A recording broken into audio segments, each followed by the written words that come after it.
Bulk drug park ఉద్యమం రోజురోజుకి ఉధృతమవుతోంది. తమ ప్రాణాలకు ఉపాధికి ప్రమాదకరంగా మారే బల్క్ డ్రగ్ పార్క్ను అడ్డుకునేందుకు ఎంతకైనా తెగిస్తామని గ్రామస్తులు చెప్తుంటే మేము అన్నింటికీ సిద్ధంగా ఉన్నామనే సంకేతాలు పోలీసులు ఇస్తున్నారు.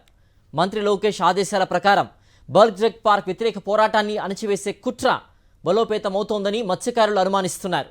అనకాపల్లి జిల్లా పాయకరావుపేట నియోజకవర్గంలోని రాజయ్యపేట మత్స్యకార గ్రామం సహా చుట్టుపక్కల గ్రామాలు పోలీసుల వలయంలో ఉన్నాయి. తమ ప్రాంతంలో బల్క్ డ్రగ్ పార్కు వద్దని తక్షణమే ఆ నిర్ణయాన్ని వెనక్కు తీసుకోవాలని గ్రామస్తులు 33 రోజులుగా తీవ్ర ఆందోళనలు చేస్తున్నారు.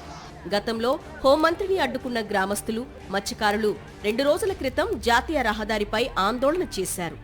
4 గంటలకు పైగా వాహనాలు నిలిచిపోవడంతో దిగొచ్చిన జిల్లా కలెక్టర్ గ్రామ సభ ఏర్పాటు చేసి అభిప్రాయం తీసుకుంటామని హామీ ఇవ్వడంతో మత్స్యకారులు తాత్కాలికంగా ఆందోళన విరమించారు.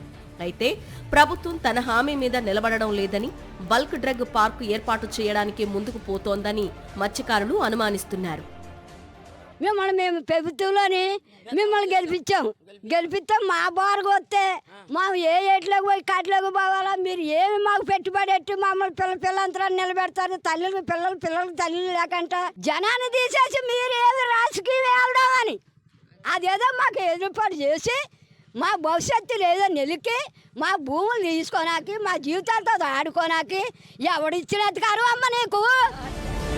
మత్స్యకారుల పట్టుదలను చూసి కూటమి ప్రభుత్వం ఉక్కిరిబిక్కిరి అవుతోంది. ఎలాగైనా బల్క్ డ్రగ్ పార్కు వ్యతిరేక ఉద్యమాన్ని అణిచివేయాలని నిర్ణయించుకుంది. ఇందులో భాగంగానే మంత్రి నారా లోకేష్ పోలీసు ఉన్నతాధికారులతో పాటు అనకాపల్లి జిల్లా అధికారులకు కూడా క్లాస్ పీకినట్లుగా సమాచారం.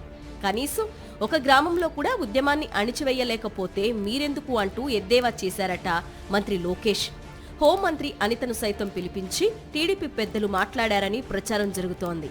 ఎలాగైనా ఉద్యమాన్ని అదుపులోకి తీసుకురావాలని, మత్స్యకారులకు నచ్చజెప్పాలని, లేని పక్షంలో ఆ ప్రభావం అనిత రాజకీయ భవిష్యత్తుపై పడుతుందని ప్రభుత్వ పెద్దలు ఆమెను హెచ్చరించారని సమాచారం. బల్క్ డ్రగ్ పార్కు వ్యతిరేక ఉద్యమంతో నక్కపల్లి మండలంలోని రాజయ్యపేట పరిసర గ్రామాలన్నీ నివురుగప్పిన నిప్పులా ఉన్నాయి.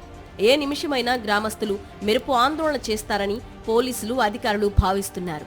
బల్క్ డ్రగ్ వ్యతిరేక ఉద్యమాన్ని తీవ్రతరం చేస్తామని స్థానికులు హెచ్చరిస్తున్న తరుణంలోనే ప్రభుత్వం ఏదో విధంగా ఉద్యమాన్ని అణిచివేయాలని చూస్తోంది. ఇప్పటికే రాజయ్యపేట పరిసర గ్రామాల్లో సెక్షన్ 30ని అమలు చేస్తూ బయట వ్యక్తులను గ్రామాల్లోకి రానివ్వకుండా అడ్డుకుంటున్నారు. మంత్రి లోకేష్ క్లాస్ పీకడంతో ఎలాగైనా ఉద్యమాన్ని ఉక్కుపాదంతో అణిచివేయాలనే ఉద్దేశంతో పోలీసులు మత్స్యకారులను బెదిరిస్తున్నారు. ఎటువంటి చర్యలకైనా వెనకాడేది లేదని పోలీసులు స్పష్టం చేస్తున్నారు.